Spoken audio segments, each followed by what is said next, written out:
tell us when we're live, Dre. Does that mean rolling? Rolling. All right, episode 3. Is that what episodes? Yeah, technically that's what we call them. Episode 3. Got Jim and Ellie, the usual, and then we have my high school baseball coach, Butch Chaffin. You prefer Butch or Brent or? My mom calls me Brent. Your mom calls you Brent? Kind of like my mom calls me Richie? Yeah. I still call you Richie. Yeah. You do. My mom's whole side of my family still calls me Richie, and it used to drive me crazy as a child, but now it's like, whatever. You get over it. Cool. Thanks for coming out. Thanks for having me. Yeah. He was my coach my junior and senior year. We had 4 coaches previous to that. How many district championships you guys have now since you've been there in your second stint? A lot, yeah. You guys switched districts, 2 years we after? won it in the old one too. I know. We had didn't we tie for district championship? We tied once. Regular season with. I think you tied one and won one. Yeah. When you were there. Yeah, frustrating. We were in a very hard district at that time. It's tough. Yeah. So cool. Ellie, I know you're going to start with the onslaught of questions. I'm so excited to ask you some questions. I am so excited. Thanks for the cookies. Ellie made us cookies today. And they were really good. I'm not even kidding. Come back anytime. Okay. So, I mean, it's so interesting knowing Rich as an athlete now. So hearing stories back to like, oh, this is my original coach, the coach that was most impactful in my life. So when you first met Rich, did you see anything different in him, or do you just have any great funny stories you'd like to kick us off with? There are lots of stories. We got time. We do have time. And just because Rich is sitting here next to me, but Rich is a high school kid. You can imagine before he kind of found his why and before he had purpose, Rich was wide open all the time. And we had a little bitty weight room, and Rich could get in there and throw it around, and the coaches used to talk about how, wow, this kid, he's special. And, we had to reel him in on the field because he wanted to take this bull in a china shop kind of attitude and take it out on the field. And he did. And for a long time, that's why he was always, the best on the field, because he just played so wide open all the time. But Richie, first time I saw him, we used to take ground balls in the parking lot, and I saw Rich dive for a ground ball on asphalt and was like, that kid, that was like day 2. And I wanted to see, what kind of skills they had. Yeah. And Rich laid out, it was about 32 degrees, and he laid out in shorts and a T-shirt and laid out on the asphalt and fielded the ball and jumped up and threw it. No big deal. Did you do that on purpose? It's just instinct. It's how he played. Wow. And it was day 2, and I looked at another coach and went, that guy is our second baseman for sure. And he had been a shortstop because, coming up, you put your best guy at shortstop. But I thought, man, because the way, the strategy of it, our pitchers, we throw a lot of pitches outside, so they're going to hit a lot of balls. And we wanted him to hit them to Rich, and he was just amazing. But funny story, diving on asphalt, just so many things. The best story of all time, we were playing in a tournament at Knoxville-Bearden, and Rich was playing second base. And in a tournament, you try to get some guys in, and not with Rich. Rich was one of those guys you had to play him, because if he wasn't playing, he was driving you nuts in the dugout. There was one game I sat out in the 2 years I was with you. Do you remember what that was? No. You don't remember when I bruised my left testicle?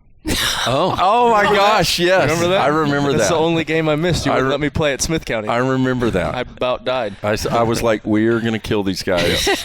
We don't need your testicles today. But we were at Bearden at this tournament, and he was playing second base, and we had put a new center fielder in. And there's kind of a twist. There's a twist to the story. You can tell the first part. You tell the second part, okay. And I'll tell the first part. But Rich, there was a fly ball in shallow center field, and Rich wide open. He goes back to field it, and he's got a play on it, and he makes a play on it, and he goes to the ground, and our center fielder ran across him, and all of a sudden our center fielder is like, has this look on his face like, I can't believe this just happened. And Rich gets up off the ground and kind of threw the ball, and all of a sudden you saw blood kind of just shoot through the air. And I was like, oh, my gosh. So I get out there. Our trainer was there. Our trainer gets out there. He has a gash on. There's the scar. Oh, my gosh. He has this gash, and he's folding his hand down so it's just shooting out. And I'm holding it, and our trainer's holding it. Our trainer he's such a good trainer. He didn't put gloves on or anything like that, Brent Ryan. And he kind of bent it back, and we're holding it and above his heart. And so I try to look at it. Yeah. And he smacked me in the face. I said, don't look at it. And so we're walking off, and he's like, I can play. And we get to the dugout, and this is when I learned about Janice, Rich's mom. She was at the edge of the dugout, and she looked at it, and she kind of looked at me and went, oh, he can play? Just tape that up. Just tape it up. That's awesome. And I went, Janice, you've lost your mind. And we had a big game. My gosh. We had a big game that was on Saturday. Monday. And we had a big game against Murfreesboro, Oakland on Monday. And I said, Brent goes, he's going to need stitches. And I was like, crap. So they leave, and they come back before the end of the game, and he's got, the Band-Aid on it and everything like that. Something like that. Yeah, it was 14. And Brent goes, the doctor said he probably shouldn't play for about a week.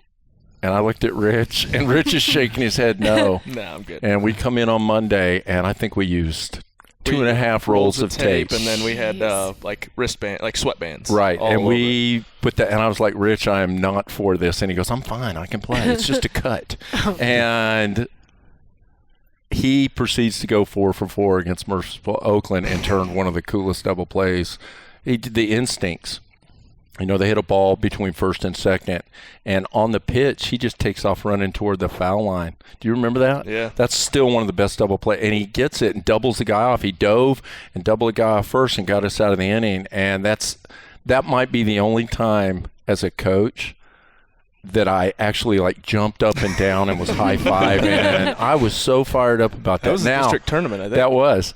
Now, tell him the other part of the story. So the other part of the story, the center fielder that proceeded to accidentally cut my wrist. Right. So I dislocated my shoulder playing football, recovering a fumble, and then I didn't really tell. I don't know if you ever knew about it. I knew, but I didn't know. And so I dove, first scrimmage, I dove back into the bag, and it dislocated or subluxed, whatever, again. Oh. And so the next day at practice, we're in the cage, and I go to swing, and it subluxes again, and both my hands just let go. Bat goes flying, hits the kid in the face. The center fielder that cut him. Oh, yeah. I broke his face. Oh my gosh. A pin. He had a steel rod, like a 16 gauge. It was like his occipital bone. He had a real life fracture, and they put 3 pins in it. Well, there's another part to the story. After about 3 weeks, the pin starts working its way out. He has a pin sticking out of his face. That kid played with a batting helmet and a face mask on in center field. Man. Is he still around? Pinson? Oh, yeah. I actually talked to his dad the other day. I think he's a lawyer now. He's in Texas, right? Yeah. Does that pin stay in there? No, they took it out. His face is fine. And it was no hard, the nicest family you've ever met, too. Nicest guy ever, and was just like, hey, it's not your fault. I felt terrible. And then he inadvertently slit my wrist. Did he cleat you? So we stepped on you? you? Yeah, so he did. And the funny thing was, I think he had just gotten a new pair of cleats or put new spikes on his cleats, and it was just right across the top. I mean, honestly, I don't even remember feeling. Rich put his hand down, and he went across the top. Right. I caught the ball and then dove with my hand out. He went down so they wouldn't collide, and he just stepped right across it. And literally, it was just a clean cut right across the top. And then the funny thing is he's like, don't ask when you can play. Because if they say you can't play, I told him. I told the doctor. I told him, don't ask the doctor. So I never did. Well, my mom's sitting in there, and she's like, he's got to play on Monday. That's good, right? Or he'll be fine, right? And he's like, nah, he shouldn't play for 10 days. I was like, way to go, Mom. But yeah. Brent Ryan said, our trainer said the doctor started to answer, and Brent put his hands over his ears. So he didn't have to hear it. And he came back and he goes, he can probably play whenever he feels good. Yeah. So we played him. 36 hours later. Yep. Brent was a man. He held us together. He was awesome. Like I said, I probably dislocated my shoulder, sublux, whatever, 10, 12 times. He did that diving into first, and I knew he was hurt, but it's probably not very responsible of me as a coach. I wouldn't have listened to you. But I know he would not have listened to me. So he did, Jaeger bands. TheraBand all the time. All TheraBands all the time. And he would like move around and do the bands, and they would go throw, and he would move amongst them, but he would never throw. So, after the fact, he tells me, every game, I probably had 2 or 3 throws in my arm. Wow. So he did Saving the bands. Saving him up. Well, he plays the whole year, and we kind of let it go, and he was hitting Advil and probably didn't even know what planet he was on. Yeah, I think at the most I took probably 10 or 15 ibuprofen at one time. Oh my! Do not gosh. do Do not do that. Yeah. I was 15 and Kids stupid. at home. Do not do that. And I did not know that until after the fact. And the internet wasn't real prominent at that time, so I didn't my really gosh. research any of that Right. stuff. So, yeah. So at the end of the year, he goes in, and they're going to do surgery on his shoulder, and they open him up, and I got to see, how they do the film and everything like that. Oh. And there was nothing to sew. So they had to fuse. They had to burn stuff to get it to connect each Drill other holes in the bone. And, so they could fuse Wow. it. But the guy told me, this guy's got the strongest cuff I've Rotator ever cuff. seen in my life, because all he did was bands. basically the only thing holding my shoulder in. Oh my Wow. gosh! Pretty amazing. How long did that surgery take? It was like 6 hours or something, because they went That's in a for long time. arthroscopic at first, and They then he went was just like, in- no, we can't do this. He So- told me, the doctor told me, he said it should take about 45 minutes. And 6 Whoa. hours later, they came out Wow. and said there wasn't anything to sew. Wow. So, I mean, it was pretty involved, and it was nasty. Doesn't bother me now. And, and the fact that he can go, was it the first, second? It was one of the CrossFit games where you had to throw a softball. Oh, yeah. And he, wins the softball throw, and I'm like, the guy's got a ganked up shoulder. And what kind of athletes are these CrossFit people? They can't throw a ball? Spencer Hendel actually beat me on that, but he pitched at Appalachian State. Yeah, so I'll take there that. you go. He's That's like pretty good. 6'2". That's pretty good. So he's good. Where did you get that watch, Ellie? That's pretty cool. This is a- Sunto? Yeah, it's the watch we use for biking. Rich got one for triathlons, and I thought if pretty cool. if he has one, I can't give him an edge, so I have to get one too. There you go. And I don't even wear mine anymore. There you go. I wear mine all the time. It's great. But yeah, Rich, I mean, he was the guy.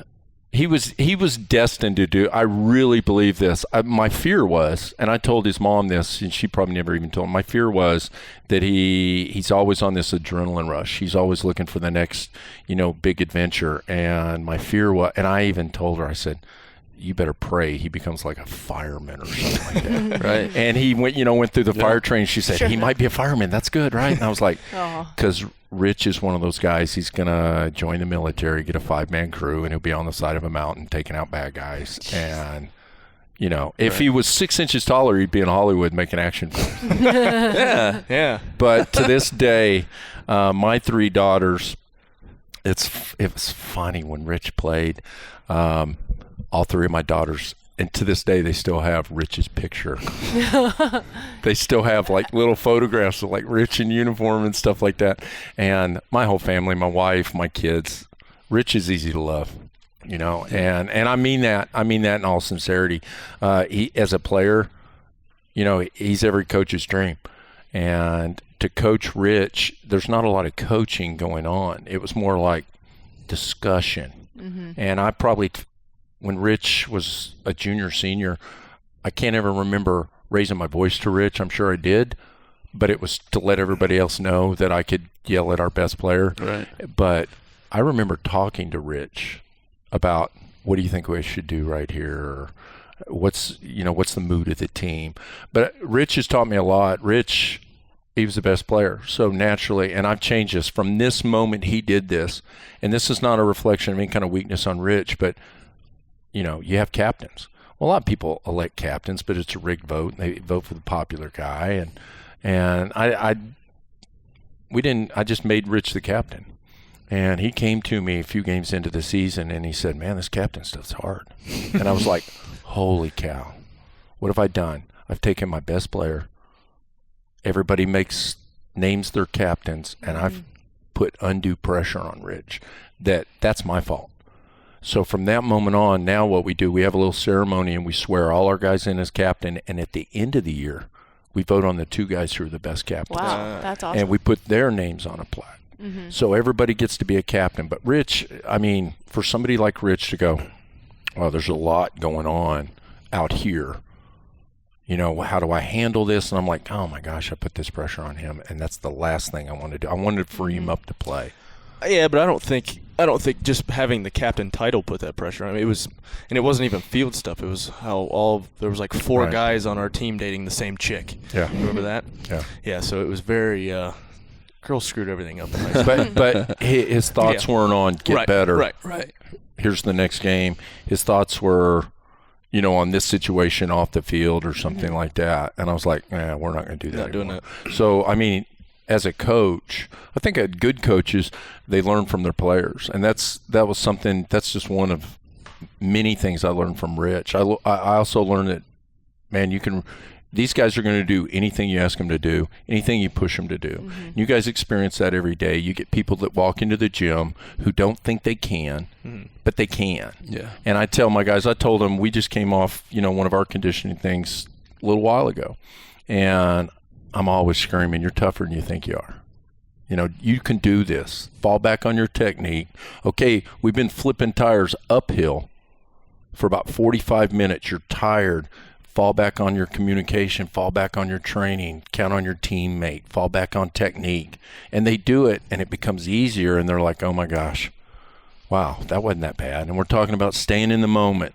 And you guys know, you guys are stay in the moment people. CrossFit people are stay in the moment people. What's in front of me? It doesn't matter. It's right now, this moment right now. Okay, that moment's gone. That pain's gone. That suffering's gone. What's right now? That's how you win. That's how you compete. Right. And that's what we try to teach teenage boys who they've never made their bed. You know, and we had a booster club meeting last night, and I said, hey, coach them at home. And these moms are looking at me, and I said, tell them to make their bed. And if they don't make their bed, I want to know about it. Because I can motivate. Yeah. You love them. I love them in a different way. But you guys are all about stay in the moment. You can do this right now. What's the next challenge? What's the next hurdle? Let's go. And you thrive on that. And what a great society we would have if everybody lived in the moment and thrived on it. Yep. Just that one principle, if you lived your entire life with that in mind, just to be present. Be right here, right now, would change your entire life. No doubt about it. And if we're talking about self-help kinds of things to do, if you could just do that, 100% effort right now. And, you know, at the high school, I teach psychology and I teach sociology, and I taught them about Viktor Frankl, who was in a concentration camp. He was a Jewish guy, and he wrote a book in 1946 where he was a psychiatrist before he went in. And he was a stay-in-the-moment guy. He said, wow, I'm in this concentration camp, and this is awful. On to the next moment. Right. And how if you have a positive outlook, it can get you through it. But if you sit there and go, I'm just sitting here waiting to die, how your life just falls apart. And we talk about that with the team. We talk about, hey, stay in this moment right now. Now stay in this one. Now stay in this one. And when they get done, I go, okay, that moment's over. The pain's over. Yeah. Look, you're still here. You're tougher than you think you are. So mentally, you know, and I think you guys do that, you know, and you've got to do that. Champion people know how to stay in the moment, overcome that moment, and move on to the next one. So it sounds like you do a lot of, you know, the mental side of training with your athletes. What percentage would you say is you're mentally coaching your guys versus physical? And is that every day? I mean, it sounds like you have some great messages. Are you doing this like frequently? Like, what does that look like to you? Every day. And in my game, in football, if we go out there, we could go out in the parking lot, put pads on, and run into each other, and that would be game speed. Well, in baseball, you can't do game speed. So we do stress speed. My coaches are required to pick somebody out, get in their grill while they're lifting, so that guy's got somebody in his face while he's trying to achieve a goal. That's stress speed. And I think if you are okay with stress speed, the game slows down, everything slows down. So we're mentally training, but it's mentally tricking. You know, if I go, let's do some mental stuff. Let's lay down here and relax. I'm gonna. It kind of takes from the moment. You know, it takes from the moment, and I've got to really. He's become a good friend, and I recruited him when I was coaching at Tech, and his name's Jason Kuhn, and he has a company. He's a former SEAL. And I've heard him talk, and this guy was a relief pitcher that he struggled getting people out. And then the next thing I know, he's got a company where he was a Navy SEAL for 10 years, and I'm like, what the heck? This guy mentally couldn't throw strikes, but he defended me. Right. And I talked to him, and he gave this speech, and I went and listened to him give this speech, and he talks about Navy SEALs. He said, all it's about your teammates and your mission. He said, you think I'm in Afghanistan and it's 6 versus 75? I'm thinking about democracy and freedom. He goes, no. He said, I'm thinking about my guys and our mission. He said, that's the only two things. So we translate it, and we're like, all you got to do is think about the guy next to you and what we're trying to achieve. And Jason tells these stories. He was like, we were under attack, and it was his team, 6 guys, and they're in this old burned out house. It's the roof's gone. And he said, I'm up against the wall, and my team is laying on the ground, and we're taking fire. And I looked at those guys, and I thought, I'm the leader. They're looking to me. What do I need to do? And he said, I just started laughing. And they started laughing, and he goes, let's go get them. So they all jumped up, didn't lose a guy. Did their thing. Wow. The other side ran away. Mentally, it's like you hear all these stories. Mentally, you're tougher than you think you are. And you know this. When Richie, that first time, he struggled on that rope because he didn't know how to use his legs with the rope, and he was using all arms, and he had to spin his arms. I guarantee you, because I know him, and Rich is the kind of guy, Rich knows I love him. And I see Rich every now and then, but it's like we just left each other. I know that Richie, when he got off the plane and he got back home, he went to that rope and he figured out how to climb that rope. That's how he's wired. CrossFit people are wired like that. And when I walked into the gym, I see an older man, and he's out there, and he's trying to get after it, and he's getting after it. Well, he's old. That's the number. Yeah. That's what you guys. That's what you guys have done, and what we have. 3 CrossFit gyms, but there's only one real one. In Cookeville, that's what you guys do. Yeah. One of the things that's interesting being around the team for the last couple of years, and you're talking about 2 skills that's innate in both these guys, and it's crazy to be in their presence. One, ultimately competitors, and you can you start talking about him diving in the parking lot. You can see it in their face. No doubt. When they start, it's like there's something else that's different about their eyes because they're going to compete, period. And then they're present. They're completely present. Everything else goes away. We're right here and we're right now. And some of that is trained, right. And some of that stuff is, they work on that, and some of that really comes natural. No doubt. And, this one right here, the first time I heard her speak and met her, I fell in love with her. She's my people. Yeah. She gets it, and a lot of people, they go through life and they never get it. Right. And, we talk about this too. We talk about at the end of your day, you've achieved.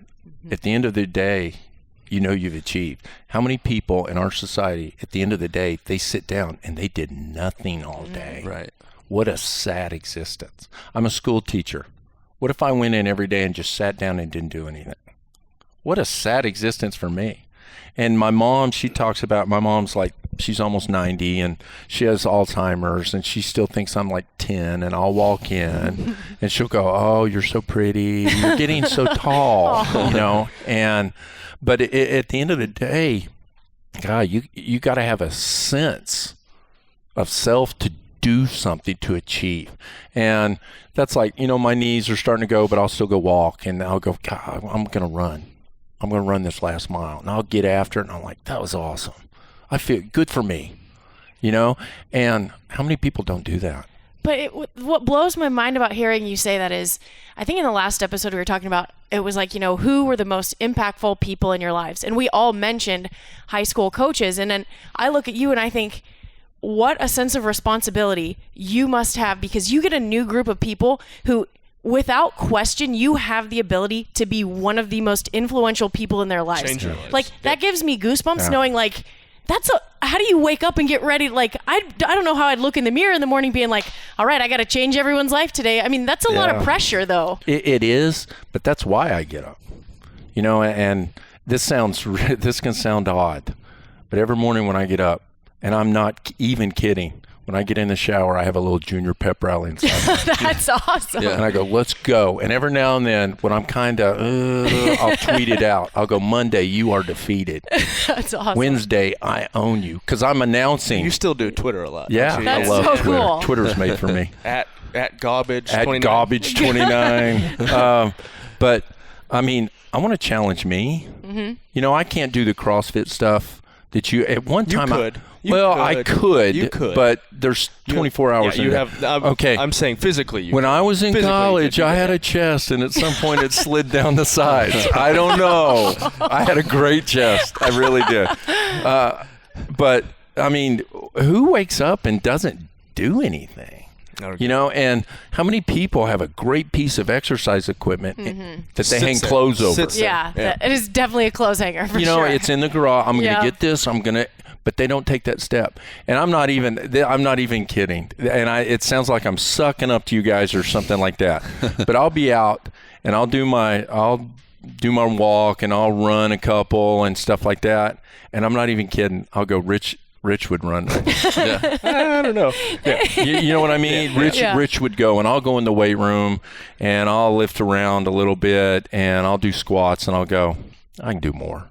And I'm not even kidding. I think about Rich and what Rich has achieved and what you have achieved and what CrossFit. And I could do CrossFit. It'd be a slow burn. But, you know, I'm amazed that people don't move. Yeah. No, Yeah. I get you. You know, they want to move, Yeah. but they don't move. I heard a guy say the other day, it's atrophy in life that kills you. Yep. That's great. It's just not moving It's forward. not moving forward. Yep. It's Yeah. not moving forward. Yep. And I don't care what you're doing, you know, if it's a sport or life or business or family, we have to move forward. I was in the gym the other day, and I'm relatively new to CrossFit, a couple years into it, so I'm still learning. And I was programming something on the board and was writing something out, and he walks by me and just passing me, I had 2 rounds of something put up, and he goes, we don't do 2 rounds, we do 3. And he just kept going by. Yep. And I think sometimes people don't understand, well, okay, that's what you were going to do. Now we're going to do a little more. Right. You know, so we don't ever do 2. And so now I've got this thing in my brain. Every time I'm thinking about 2, no, it's not 2 rounds. That's good. Definitely Yeah. gotta be You gotta three. write, I like you gotta write that. it different. Yeah. So it's like, it's not really too If you'd have written 3, he would have said we do 4. Yeah, he probably would have. Probably. Yeah. Yeah, there's no logical reason why I said that. But Right. It just happens. That's what It is that. I mean, the minute you stop forever. Right. And like I'll see, and this may sound awful, but I'll see an overweight 30-something female walking around Tennessee Tech or something like that, and I think, you go, girl. Yeah. You're moving. At least she's doing least you're something. trying. At You least are she's trying. moving. Yeah. Yep. Just keep It's on better going. Absolutely. And like older people, golly, just move. I love older Like, people that move. my mother, like I said, she's almost 90, and she's the one that said, she every day, because she has a little Alzheimer's, she said, how's the game today? And I said, we won again. And she goes, that's great. And she walks laps. She knows to move. That's awesome. That is awesome. And you know, she's the one that also said, you've been a teacher. This is my 30th year public Wow. education. And she goes, Congratulations. yeah, thanks. She goes, you've done the same thing your whole life. You've gone to school and then play ball after school. Wow. And I never thought of that. And I really thought, That is so I awesome. have had a very good existence to this day. I've gone to school and then I play ball after school. So I thought that was really neat. Pretty awesome. Do you have That's any really maybe 1 to 3 lessons that you've learned from her that you use on a daily basis or regular basis? My mom and dad on my Mount Rushmore. Richie knows a little about my dad. My dad was His dad like was before SEALs were SEALs. His dad was UDT. Really? My dad was UDT Frogman. He was on the Wow. beach at Normandy the night before. Wow. And Oh my gosh. 83 guys in his outfit, and 80 of them got blown up and killed, and he was one of 3. It took him 6 weeks to get back to his unit. My dad never raised his voice. Ever. He didn't have to. He had a presence. And I always used to sit and I'd watch. And even as a little kid, I knew he had presence. My mother, an emergency room nurse, little short lady. She was a Chihuahua. She was always honest. If there was a spanking, she wanted to do it. So my mom would have been great at CrossFit. Because she's a hard charger and always wanted a little bit more. You know, it wasn't an 8-hour shift. It wasn't a 10-hour shift. I can go 12. It's like I'll go home, feed the kids, just like my mom. just like Rich's mother. Rich's mother working 3 jobs, not because she needs money for 3 jobs. Something to do. If she's not moving, she's asleep. Yeah. And that's just like his dad. If his dad's not moving, he's probably asleep. Or on Instagram. Yeah, or on Instagram. Yeah, what's up with that? He's getting soft. Don't tell him I said that. He'll hear it now. No, don't tell him. It'll be fine. He is getting soft. Love you, Rich. Yeah. I'm sorry, Big Rich. But, I mean, you're a product of your environment. Mm-hmm. Obviously, if you come to the gym, you're going to do something in the gym. You don't have anybody that comes to Mayhem that just comes in and walks around and then leaves. If you come to the gym, you're going to move. That's the first step. Yep. And that's when we get freshmen in. Mm-hmm. These are 13, 14-year-old kids who've never done anything. Mm-hmm. Baseball to them is still throw it, catch it, hit it. And most of the time it's fetch it, miss it. It's that. Yeah. But, baseball's really fun. And it is. But it is so much more than that, and that's such a small percentage of what we do. Mm-hmm. And we want to train so hard that when we get to the game, it's easy. It's easy. That's what I remember about That's it. the reward. It's just easy. Go play, boys. Yeah. And all my teaching and coaching, there's strategy, but I'll go play. Let's hang 10, and I don't have to do anything today. Mm-hmm. Just run around. Keep making left turns. Find a pillow, hang a left, find a pillow, hang a left, step on a thing shaped like a home, We used to joke that we ran more than cross country and track. Remember Bob Johnson laps? Yeah, oh yeah. There was this old car dealership that it was like 3-mile loop. Yeah. And we're like, why the hell are baseball are we running 3 miles? We get it now. But he was huge on the mental toughness side. Made everything a competition, which was good. We were competing against each other. So when we got out there, we're with each other, but still we were competing against other people. That's one of the big things I remember too, is everything was a competition. You remember that, was it Memphis Challenge we called it? Yeah. And then we tied. The 2 teams tied, and I still want to see the score sheet, but they swear we tied. The final event was you take your top 4 or top 6? Top 4. He was top 4, and you ran a mile. And so the way they did it was, it's just your average place and we tied again, and so it was just gosh. And we wanted a tiebreaker. They wanted to keep going, and they wouldn't let us. And I was starving. I think that's still my PR mile. I think it was like really 5. What was your time? 5 something. I don't remember. It was smoking. We ran hard because it was me and Griggs up front. Because me and Wes. Were on one team, and we were the 2 in front, and then the next team had all 4 people in the middle, and then we had 2 at the end, or something like that. We still right before Christmas break, we'll go out, and we call it the anvil. Oh yeah, and we still do it, and it's intense. But I had a freshman last year who he had a really good year because he kind of bought in to what we were doing, and he never mentally broke down during the season, which was really cool. But he said that's the hardest thing I've ever done. And the most satisfied I've ever been. Wow. Cool. And I thought, okay, he gets it. Yeah. Awesome. He gets it. And he didn't have to say that. It was just like, oh my gosh, I did that. I'm so proud of me. Yeah. Mm-hmm. That was we trained for that, and I did. I can't believe that. And you're talking about kids that come in and run the first mile they run is a 10-minute mile. Right. And then they're shaving hours off of that 10-minute mile, and they're like, I did it. And how the bodies change, and we get into the nutrition part of it, and we're like, hey, if you'll eat this, which they don't, but every now and then you'll have that one guy, and he'll gain massive weight and get stronger, and you're like, what are you doing? Chicken and rice. I'm protein, I'm doing my starch, and he's following it. You're like, oh my gosh, that guy got it. And that guy always has a good year. Mm-hmm. It never fails. That guy has a good year. Do you have any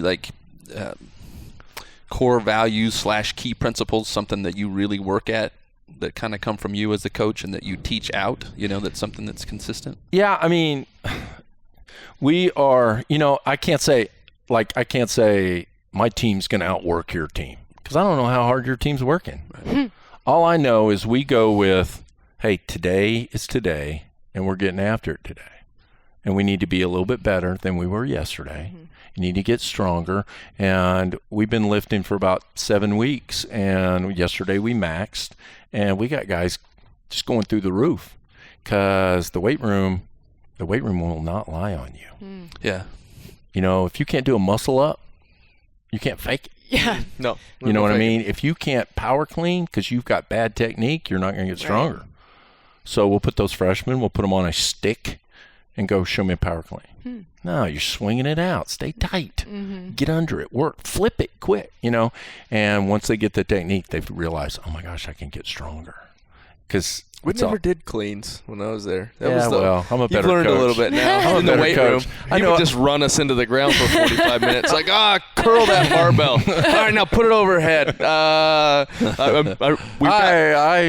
know a guy that got into I know a guy. We got stuff.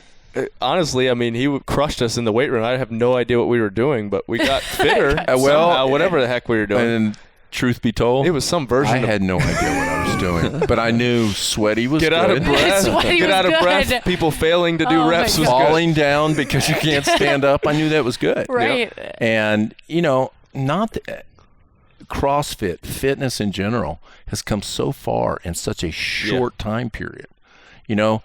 Just think, it was a couple of years ago, everybody's doing Taibo. My gosh, yeah. Everybody had yoga. A bow flex, and it really wasn't a technique kind of thing. It was it's movement, and, you got like jazzercise and all this. And Richard Simmons. And you're looking back going, wow, they were moving. But were they using their time doing effectively? They felt good about themselves, which I guess... CrossFit, you feel good about yourself, but also when you're wearing that schmedium shirt you got on. It's a large. It's a large. But, core values, we're going to get after it. We don't change slogans. We don't have a whole bunch of slogans. We have one slogan, Credo, which if you look it up, it's Latin. It means a belief. We're going to believe in each other. We're going to believe in the system. We're going to believe in the coaches. We're going to believe in our mission. We're going to believe in what we're doing. Just believe. Yeah. Find something to grab onto. Every emotion, I think there's 17,953 words in the dictionary that deal with emotion, but they all come back to love. Yeah. And you love what you do, and you love the people you do it with. You're going to live longer.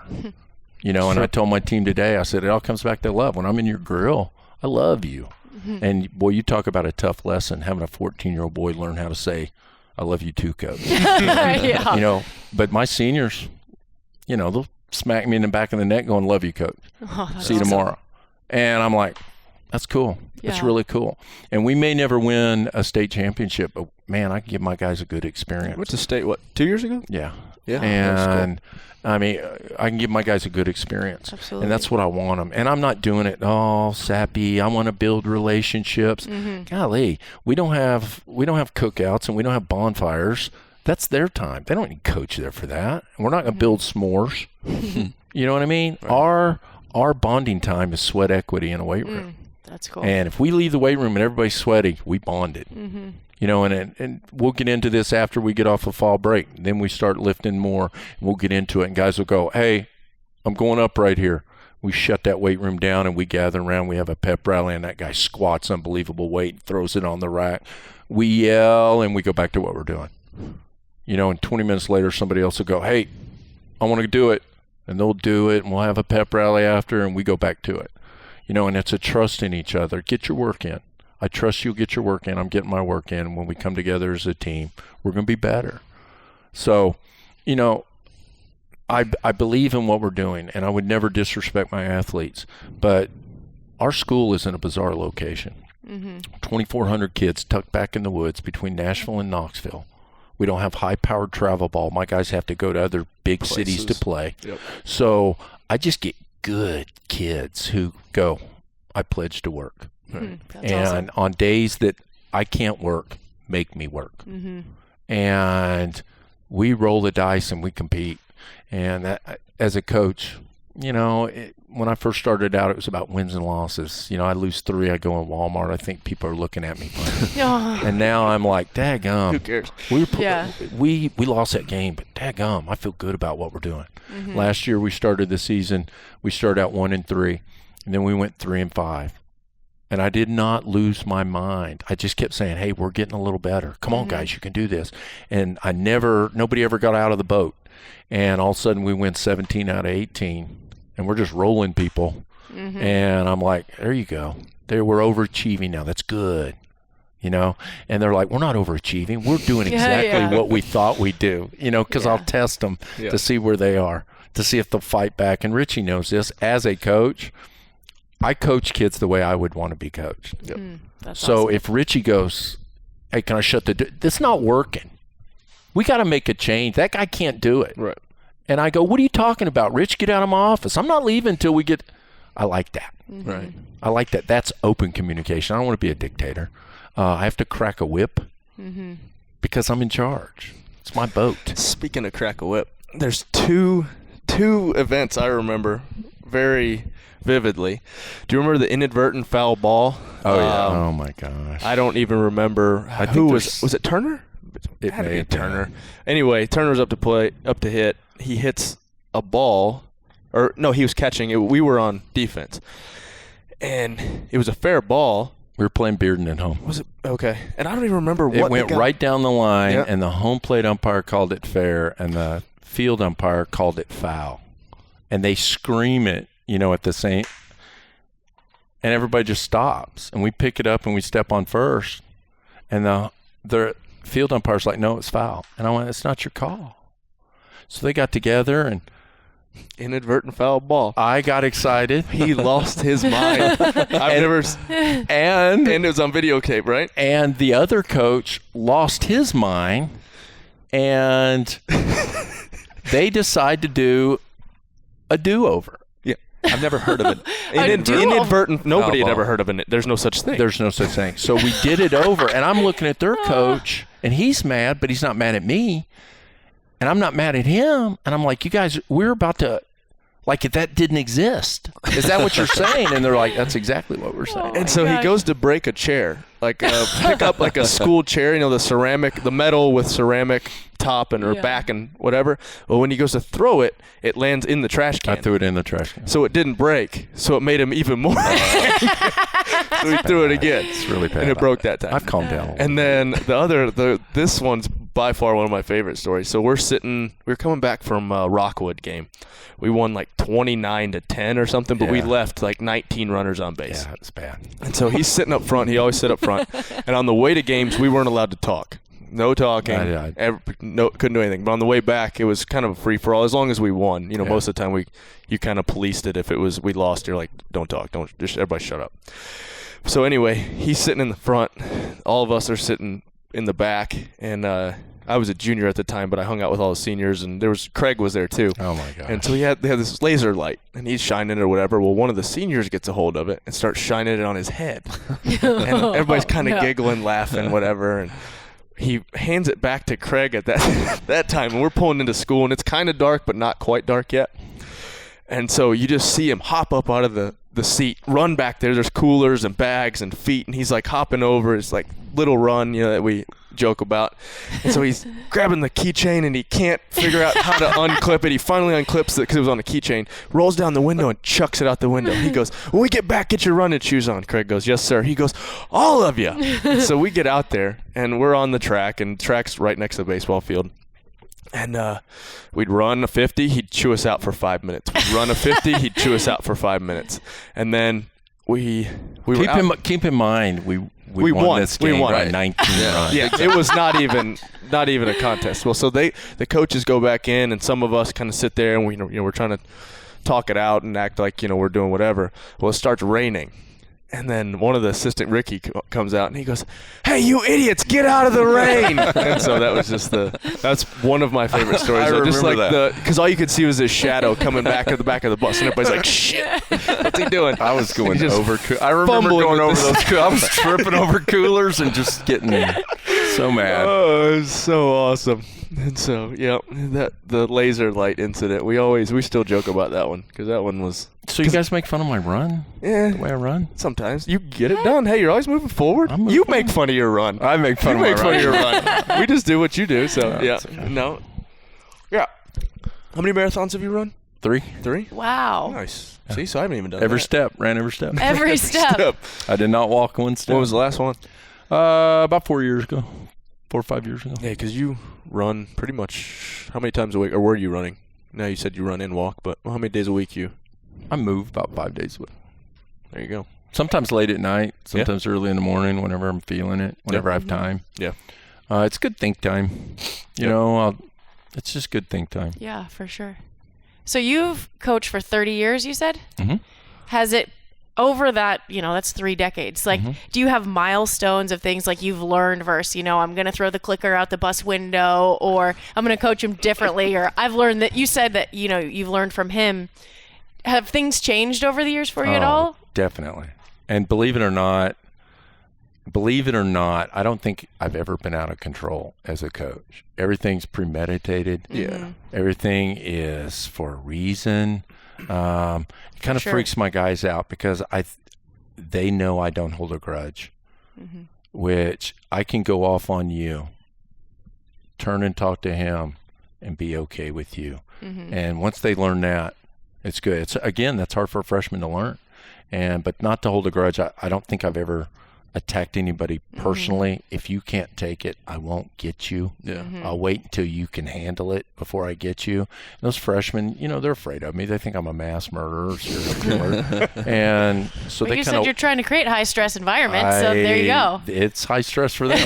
I had one kid graduate a couple of years ago, and he said, when I was a freshman, I used to go home and lay down in bed, stare at the ceiling, and I was afraid you would climb in the window or something. So it took me a long time to go to sleep because I'd be thinking he's coming for me. And I said, I never came for anybody that worked. So you have nothing to worry about. Yeah, I unfortunately only got to play 2 years. The 2 years before that were a roller coaster, but Tubbs was there the whole time I was there. Life lessons. Yeah, life lessons. Learned a lot in those 2 years for sure. But I've been really fortunate. I got to coaching 4 of those years were coaching at Tech in college. So I coached college kids. And, I scouted with the Kansas City Royals for a while, and I've been involved with USA Baseball for the last 10 years. World Championship. Yeah, and we went tell us about that we too. went to Taiwan, the 12U national team. Wow. And if you took our 12U national team, when you think 12 years old, you think Little League World Series. If you took the All-Star team from the Little League World Series, we'd smash them 100. Oh my gosh. And we had 12-year-olds who had the mentality of a seasoned 20-year-old. Wow. And we put them in a hotel, nice hotel in Taiwan that all the teams stay with. And we put them 2 to a room. They're 12 years old. And we put them 2 to the room without their parents. And no problems. Wow. And they were always on time. They loved to practice. They did things at practice. They rolled out.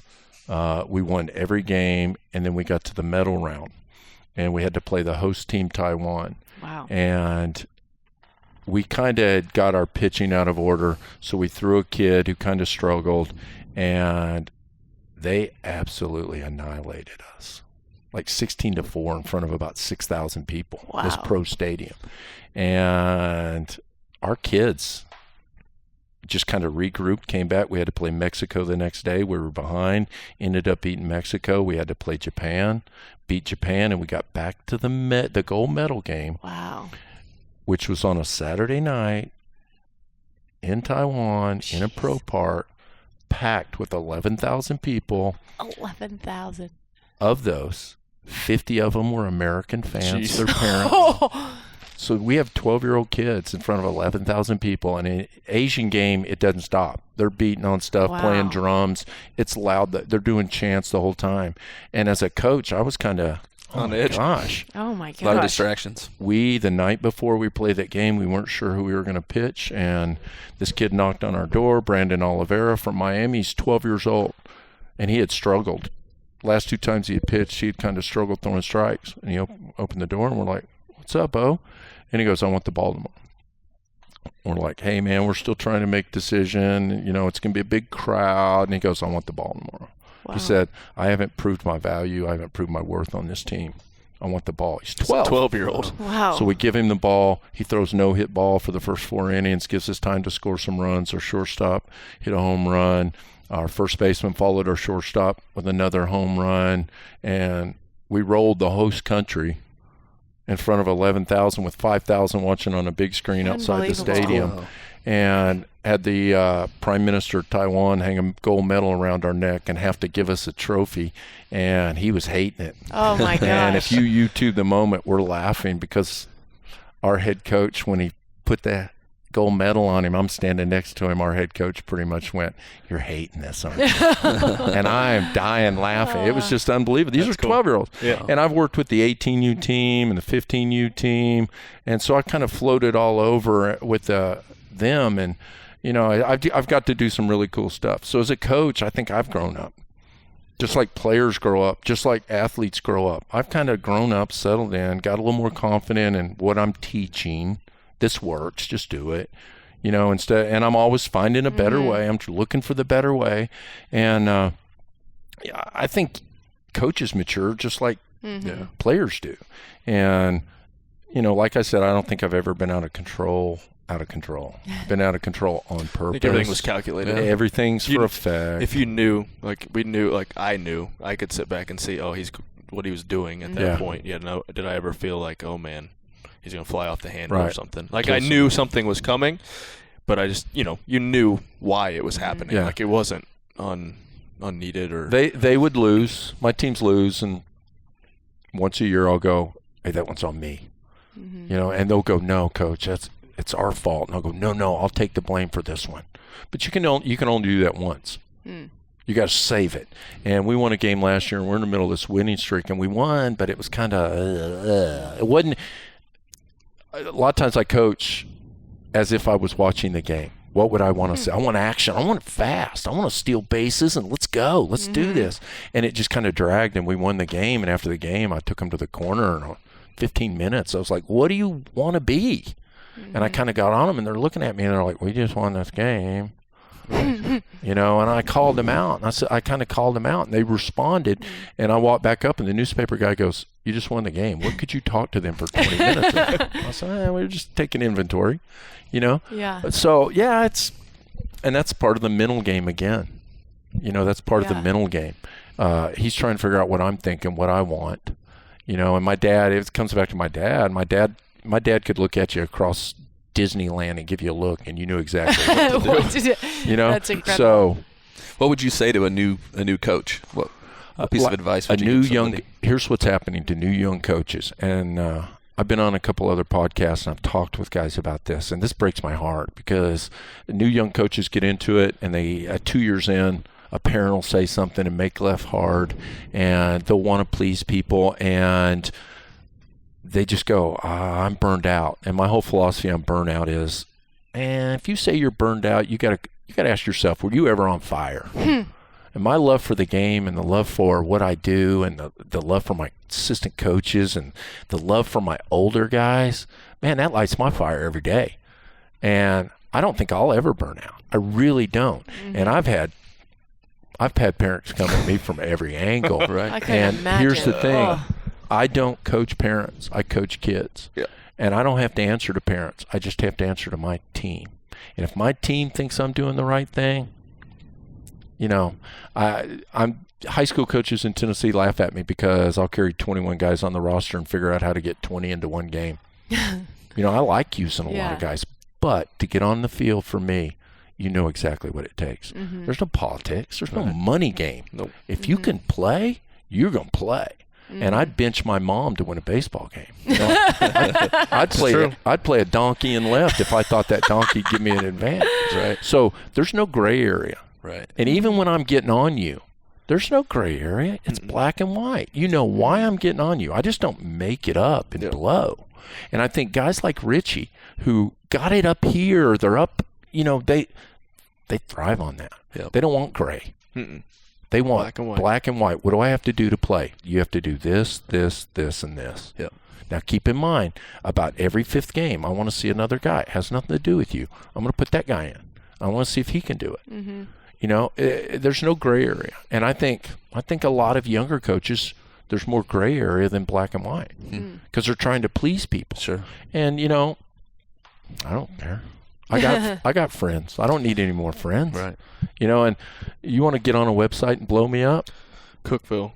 I don't. Before you got there, it was all political. I mean, honestly, it was all politics. When he got there, it was like that was gone. There was no more of that. You know, and I've got seniors that if I got a freshman, last year I started a freshman.